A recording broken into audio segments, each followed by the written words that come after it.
We were at a border hospital in the Dominican Republic in the town of Jimani. And when we went, we didn't know what to expect. We didn't know if there's going to be even work for us. But the plan was to go to Jimani, and we got there. And when we got there, we found that there was an overwhelming amount of work to do for the doctors that came, as well as for the pastors that went, the missionary staff, and the logistical staff. One of the things I enjoyed doing was going around and visiting the children in the hospital.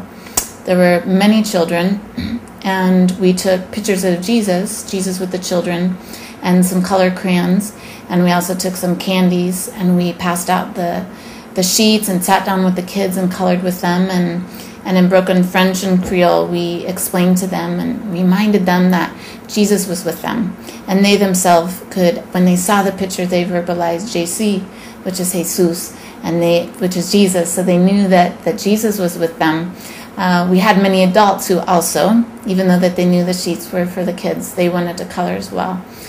We prayed with the people. And one thing that impressed me as we walked around the hospital room, seeing all the people laying on the floors on simple mattresses with really nothing to do but look at blank walls and look at each other, no entertainment, what they would do to comfort themselves and to comfort each other, as we would also hear them singing hymns to themselves in their language. And even though we couldn't understand them clearly, we sometimes could recognize the tune, and sometimes could recognize even some of the words, and we knew that they were singing out to their Lord, asking for mercy and asking for his presence to be among them.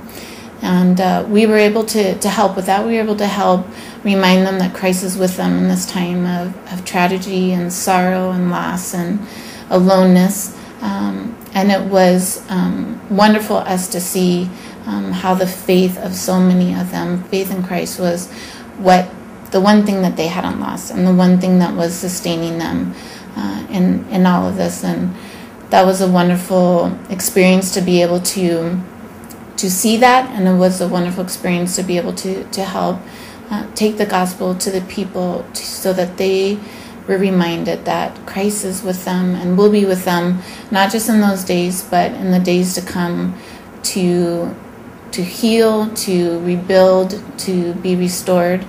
And the people of Haiti, we will continue to pray for them.